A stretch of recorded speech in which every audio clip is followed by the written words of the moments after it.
बिस्मिल्लाहिर्रहमानिर्रहीम, अस्सलाम वालेकुम व्यूवर्स। मैं मंजूर नकीबी और आपके साथ अभी आज की लेटेस्ट अपडेट शेयर कर रहा हूँ। 7 जुलाई 2020 मिनिस्ट्री ऑफ ओमान ने अपनी स्टेटमेंट नंबर 131 में आज के दिन के नए कोरोना केस 1262 बताए।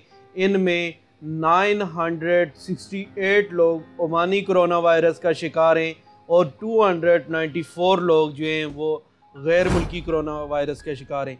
अब तक ओमान में 48,997 लोग टोटल कोरोना वायरस का शिकार हुए थे, जिनमें से अल्हम्दुलिल्लाह 31,000 लोग सेहतयाब हुए हैं और इन 31,000 में 1,854 लोग जो हैं वो आज के दिन सेहतयाब हुए। ये अल्हम्दुलिल्लाह बहुत बड़ी तादाद है, यानी 50% से ज़्यादा लोग जो हैं वो ओमान में रिकवर हो चुके हैं। और अब तक जो ओमान में कोरोना वायरस की वजह से लोगों की डेथ हुई है वो 224 हैं। अल्लाह ताला इनकी मग़फ़िरत फरमाए, इनके घर वालों को सब्र दे।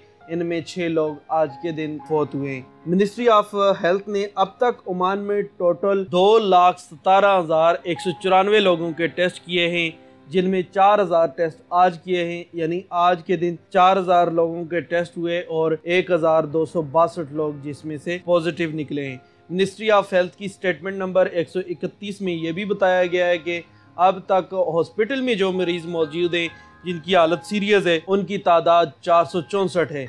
इन 464 में 44 लोग आज नए एडमिट किए गए हैं और इनमें से 127 लोग जो है इंतहाई सीरियस हालत ICU वार्ड में मौजूद हैं, यानी वेंटिलेटर पर मौजूद हैं। अल्लाह ताला इनको जल्द से जल्द सेहत अता फरमाए। इंशाल्लाह मज़ीद तफसील भी आपके साथ शेयर करूंगा नेक्स्ट वीडियो में। मज़ीद ओमान की न्यूज़ से अपडेट रहने के लिए चैनल सब्सक्राइब करें, वीडियो को लाइक करें और कमेंट सेक्शन में अपनी राय का इज़हार ज़रूर करें। हो सके तो अपने सिटी का नाम लिखें ताकि नेक्स्ट वीडियो में मैं उसकी मुकम्मल डिटेल आपके साथ शेयर कर सकूँ।